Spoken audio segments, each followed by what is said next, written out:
মলি মাছ যে একটা নেটে এত বাচ্চা দিতে পারে সেটা দেখাবো বন্ধুরা আজকের এই ভিডিওর মাধ্যমে। সকালবেলা চলে এসেছি নিমতলার পুকুরে এসে এবারে আমি নেমে পড়বো পুকুরের মাঝখানে সোলায় করে।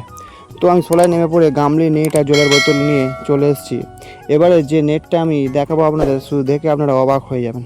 দেখেন এই নেটে আছে মূলত বেশ কিছু ধাড়ি সাদা মলি, আর সেই সাদা মলি বাচ্চা দিয়েছে শুধু দেখুন কত, মাছ গিজ গিজ করছে।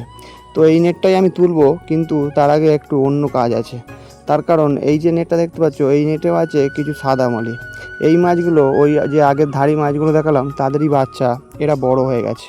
আর তার সাথে সাথে এই নেটে আছে বেশ কিছু রেড কাপ মাছ। এই রেড কাপ মাছগুলো আমার নিজের হাতে ব্রিডিং করে বাচ্চা ফোটানো। এবারে এই নেটটা থেকে আমি বেশ কিছু সাদা মলি একটু বড় বড় দেখে তুলে নিয়ে ওই নেটটাই ছাড়বো।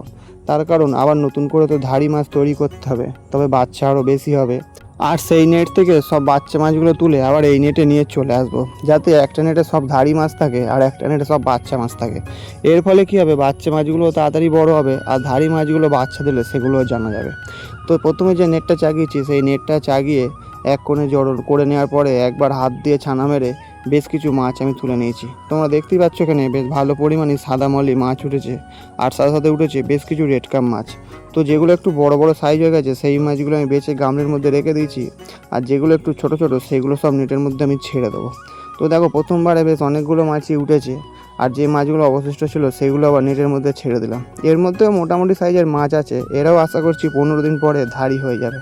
তো প্রথমবার ছানা মেরে বেশ কিছু মাছ তুলে নেওয়ার পরে দ্বিতীয়বার আমি আবার আমার হাত নেটটা দিয়ে ছানা মেরে কিছু মাছ তুলে নিয়েছি।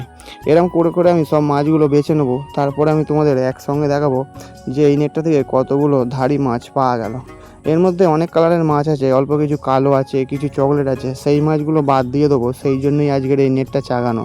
তো দেখো বন্ধুরা, সব মাছ বাছাই হয়ে গেছে। ছোটো সাদামলি আর রেড কাপ মাছগুলো সব ছেড়ে দিয়েছি, আর যেগুলো নেবার সেগুলো গামলির মধ্যে আছে, তোমাদের সেগুলো দেখাচ্ছি। এই রেড কাপগুলো এখন বড় করব, তারপরে বিক্রি হবে বন্ধুরা। আর যে সাদা মলিগুলো বেচেছি দেখুন বেশ মোটামুটি বড় সাইজ।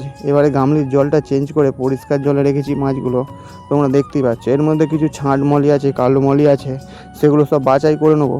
তারপরে আমি তোমাদের দেখাবো যে মোট কতগুলো সাদা মলি আমি নেটের মধ্যে ভালো পেলাম।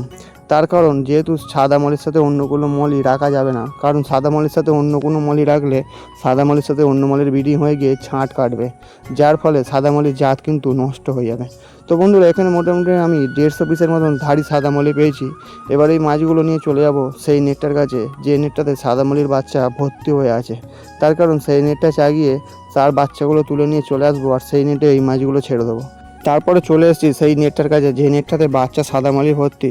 কিন্তু এই নেটটা আজ আর চাগাবো না, তার কারণ বেলা হয়ে গেছে, আর বেলাতে বাচ্চা মাছের নেট চাগালে ক্ষতি হয়ে যেতে পারে। তাই এই ভিডিওটা আপনাদের কালকে দেখাবো বন্ধুরা।